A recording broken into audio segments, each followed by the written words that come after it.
You are likely the person everyone relies on. You can walk into a room and instantly know who is upset, who needs careful handling, and how to smooth out the tension before a conflict even starts. You anticipate needs long before they are ever spoken out loud. But underneath that extreme capability is a quiet, constant exhaustion, a deep, bone-weary fatigue that sleep never quite fixes, and that you cannot fully explain to the people closest to you. When you finally have a moment of downtime, you do not feel relief. You feel a suffocating guilt. And if someone actually tries to help you, if they offer to take care of you for a change, your immediate reaction is to freeze. You quickly deflect and insist you have it handled. People might have told you that you just have a very mature personality, but psychology points to something else entirely. This is parentification. To figure out why you feel so incredibly tired today, we have to look backward at how your childhood environment wired your nervous system for survival.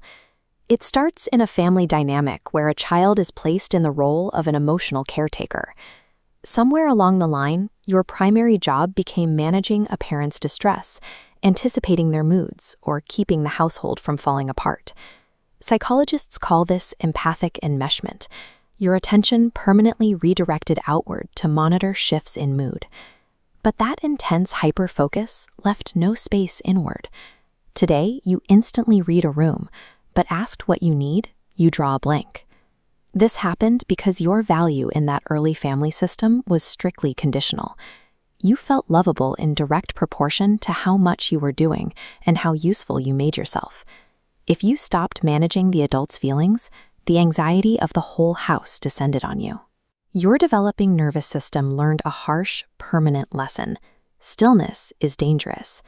The intense anxiety you feel during rest is an ingrained neurological alarm bell, a signal from your body that survival depends on remaining active and useful. This childhood survival tactic reaches deep into your adult relationships, creating a profound barrier against receiving care from others. Researchers identify a pattern here called compulsive self-reliance. In the ecosystem you grew up in, adding your own needs to the adult's problems was treated as selfish, or simply as a dangerous burden. You learned early on that dependence wasn't safe. So when someone offers you genuine support now, it doesn't feel like relief. It feels like unfamiliar territory that might be used against you or suddenly taken away. You automatically push away that support before you can rely on it. You isolate yourself in complete self-sufficiency to avoid the pain of needing something from someone else. At the same time, you unconsciously become the emotional regulator for every room you enter. If a conversation goes quiet, you rush to fill it. If someone seems disappointed, you search your behavior and apologize, assuming it's your fault to fix. Your nervous system is still performing a grueling full-time job for a family dynamic you survived years ago. You are slowly exhausting yourself to manage stakes that simply do not exist anymore. When you try to look back at your early years, you might experience a strange, specific kind of grief.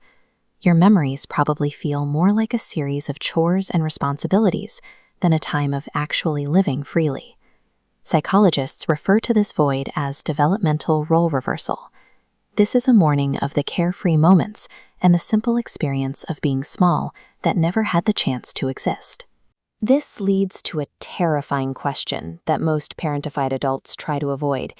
If you remove the caretaking, the constant managing, and the being useful, who actually is left underneath?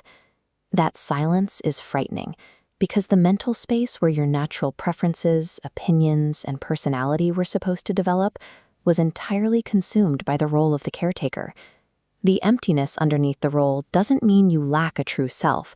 It just means your true self has been buried for your entire life, waiting quietly to be properly introduced to you. Chronic exhaustion and isolation represent a deeply intelligent, if costly, adaptation to an environment that offered no other path for survival.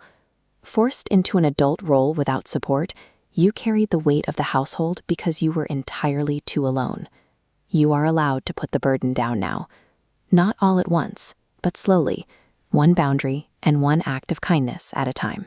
The child who spent their life holding everything together deserves, finally, to be held. If this invisible labor resonates with you, Share this video with someone who has always been the strong one. And subscribe to Decoder for more psychology that explains the parts of yourself you've never quite understood.